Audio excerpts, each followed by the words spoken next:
Good morning, good day, good afternoon, good evening, whatever it is, wherever you're at, whenever you're watching this video. Hey, thanks for joining back in with me for another video. Here is sort of a month-end collection. I took November and had this for a constitutional month. That's all I was going to really look at investing in, and I overspent my budget. Go figure on that one. Normally, I'd like to say I give myself around $150 a month for Constitutional Silver Collection. Fill up these books of mine. And then with the holidays, I went to a coin show right before Thanksgiving. Black Friday, I visited a local coin shop. And then Saturday, we were out antique shopping after Thanksgiving. So there were just opportunities. So I did spend both November and December's budget in that weekend or those last couple weeks.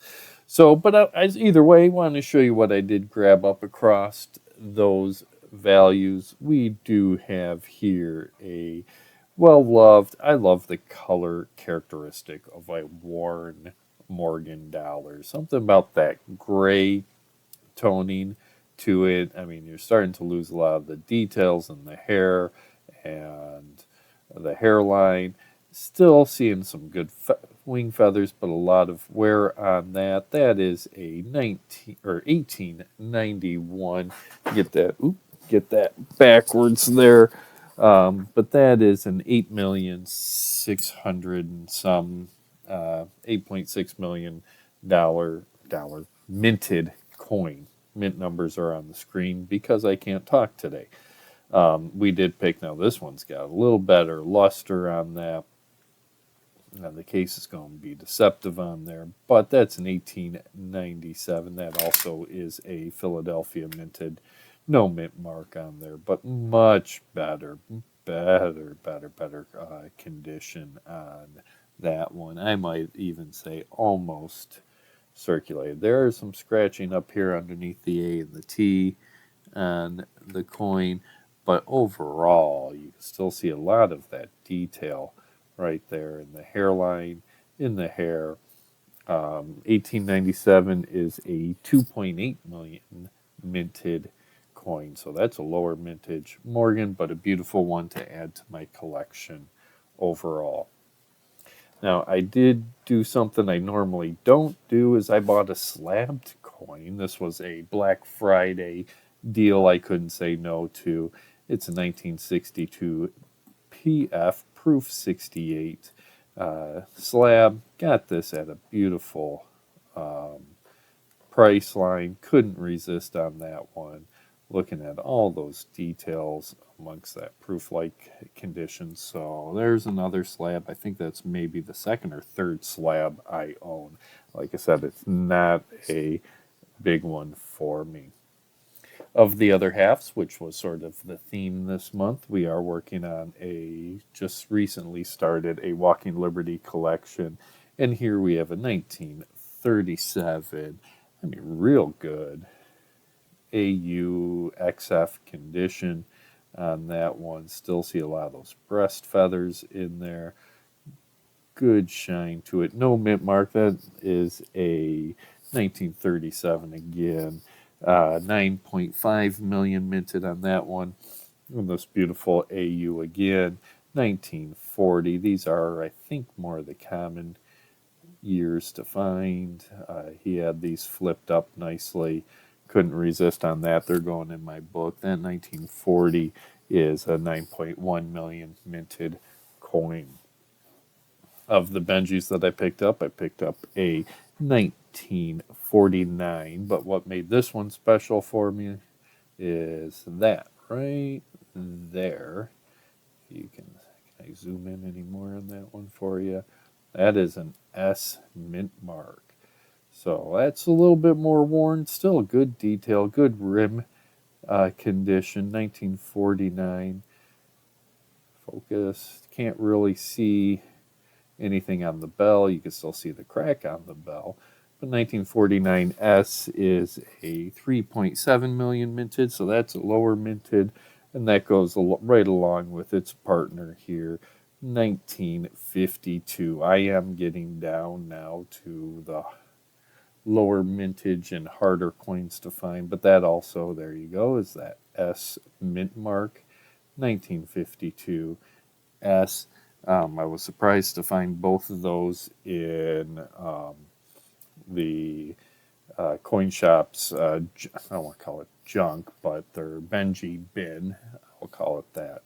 So 1952 S is a 5.5 million minted. So those are two of the lower ones, and so obviously you can tell I'm getting down to the last of the Benjis. This one here, 1953, couldn't resist that. It's a little bit dirty, but I like the way that the dark dirt on there really contrasts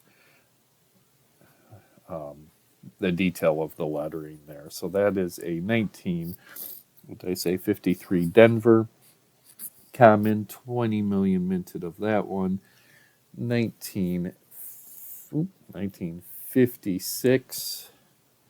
That 56 is a no mint mark.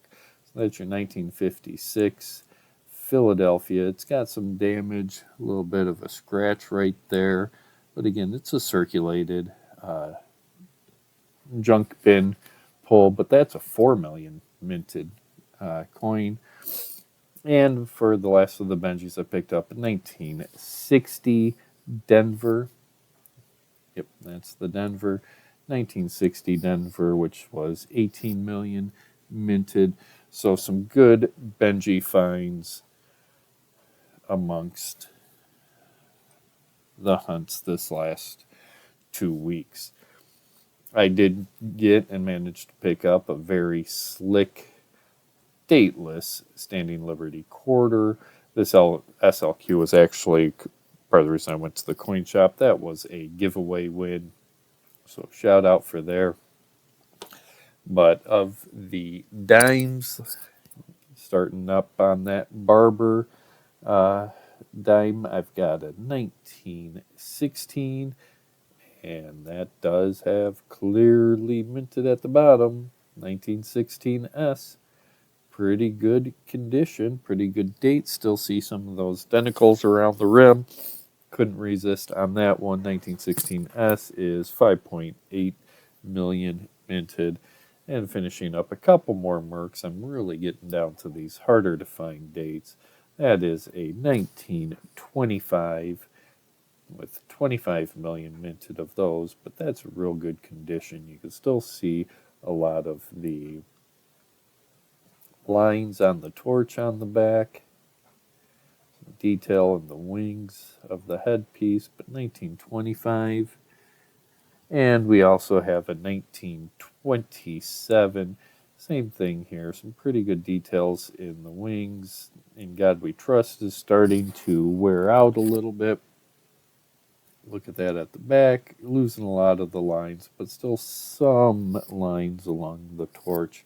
And that does have that Denver mint down there in the corner. That's a 4.8 million minted coin. So overall, not too bad for this month of finds. Like I said, exceeded my budget, but all of these are book fills, and that's all I care about. So I'm filling up these books, getting that collections closer to being done, and moving on to start new collections. So thank you for joining in.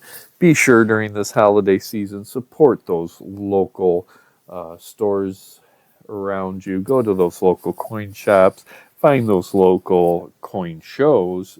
Support the little mans. Support the little mom and pop shops. This is some of the best way, especially during these holiday seasons, and the prices of silver right now. You cannot go wrong.